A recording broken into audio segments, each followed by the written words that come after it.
What is poppin', boys? I hope you guys are doing good. I know I am. It's a beautiful day outside. Got some beautiful scenery, a little forest area behind us, you know, a little new spot that I'm trying out. But anyways, guys, let's get straight to the video. This is gonna be like kind of like a little informative video for any new Genesis Coupe owners or people looking to purchase a Jenny, you know.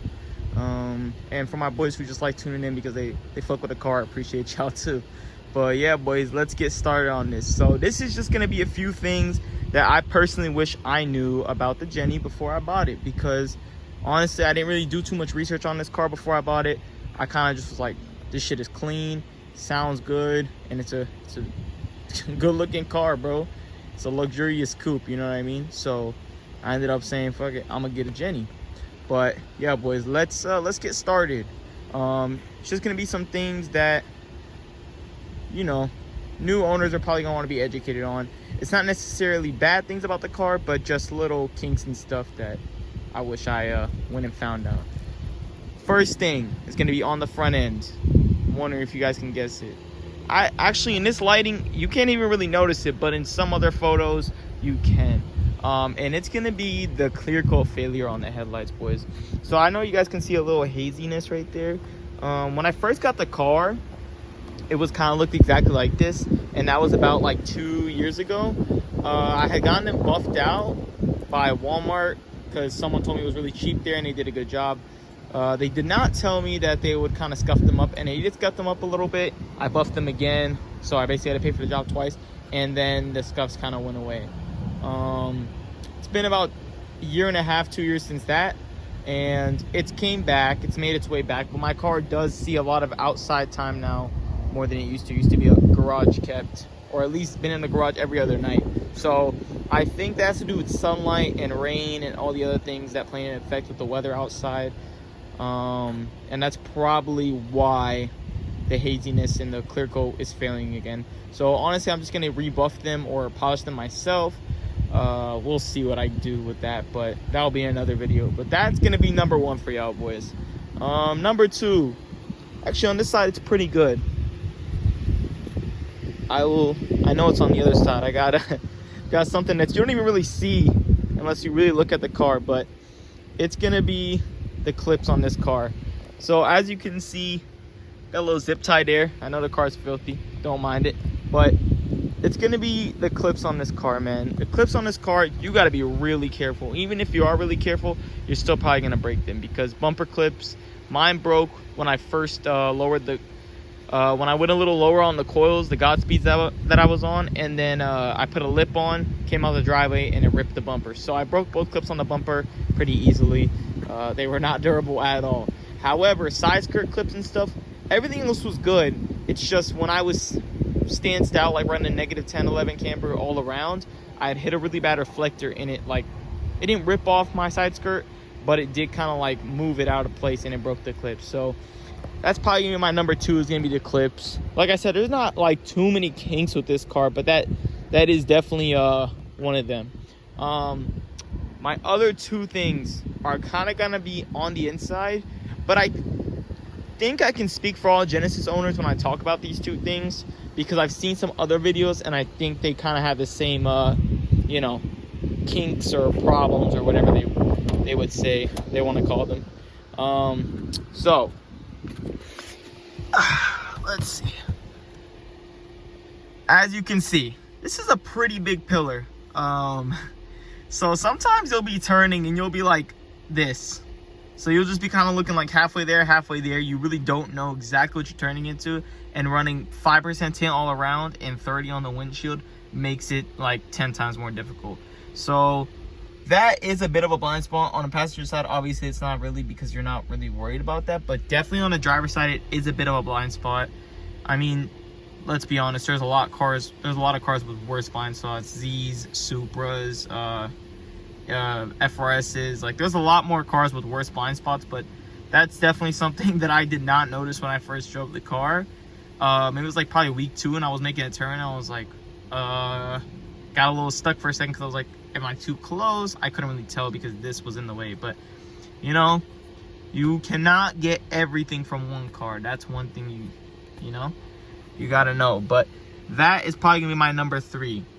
my number 4 and probably final thing is gonna be this car, man. This car just makes a lot of creaking noises. But then again, to its defense, I am slammed. You know what I mean? I am on air suspension. I'm not on stock suspension. And I have had the car for 2 years. She is what, an 11-year-old car now to 2013. We're in 2024. My math is mathing. That's about 11 years. I can't expect the car to be perfect. So I will say there is a lot of random creaking, but even my ride height fitment is super tight. So I don't blame the car exactly for that.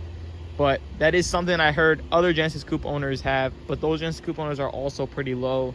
Maybe not as low as I am, but they are low. And they are on coils or bags, whatever suspension it may be. But it's weird though, because when I was stanced, I was literally running -10 all around, dragging exhaust, dragging frame.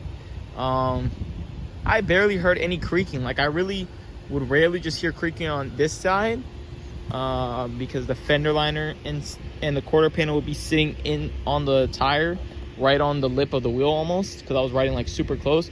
But that was about it. I never even heard anything else. Damn, shit looks good.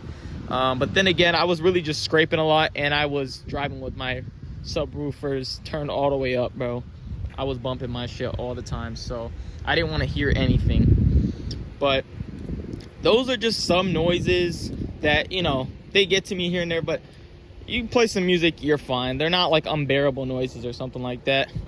It's just you know, just a few kinks that I wanted to talk about that the Jenny has, just for anybody new getting one. You know, just expect those things, but you might get lucky and your Jenny has, you know, no creaking noises, or headlights look good, or the clips are all still intact. But one thing you can't really avoid is that blind spot. That's gonna be there no matter who you are and what Genesis you get, if it's a Genesis Coupe. So yeah, boys, this was just a little quick video, nothing too crazy. I've been slow on the content, I know. I do apologize for that. It's hard to put out content when you're trying to, you know, live life, do your thing, work, this, that. Gets a little busy, but we're just gonna continue pushing out content right now. After the start of 2025, I'll get back to it. But yeah, boys, I really appreciate all y'all for subbing this year. I mean, shoot, I went from, you know, 100 subs to almost 500 subs within the year. I mean, I'm really grateful for that. I can't even lie. It's been one hell of a year with the Jenny. She's been through so many phases, and honestly, I overall love this car. Like, it gets everything done. It's got the looks. It's quick. It sounds really good. It does the job, man. And you know, can't complain. God is good. But anyways, boys, please give me some ideas in the comments. I am a little you know, out of ideas, because it's not like I'm really building the car anymore. It's kind of like I'm reviewing things that I've already done, because the car's already been through like 4 phases. Let me know if you guys want to see anything added to the car. I'll probably drop another video soon of some plans I do want to add. I just really want some opinions on these, you know. I just want to know what you guys think. Maybe I should add to the car or do to the car differently, or if you like the car how it's sitting right now, let me know too, because I personally do. I think it's pieced together just right. Triple black, chrome accents. I really think it hits the spot every time. But one thing I have been contemplating is getting possibly a carbon duckbill. But then it's also like, I really like the no lip look on the rear end. I feel like it matches the character and flow of this car. But then I think a duckbill maybe would look good. So yeah, boys, you guys let me know what you think about that. But other than that, please make sure y'all like, comment, subscribe. Let me know what y'all think. Let me know what y'all want to see next. And if there's any other type of content you guys want to see, maybe it's not just Genesis Coupe related content. Maybe you guys want to see me review cars or whatnot, or do something else. If you guys want to see me on a dyno or something, let me know, boys. Other than that, it's been real, boys. I appreciate y'all for tuning in, and I'll catch y'all boys next year.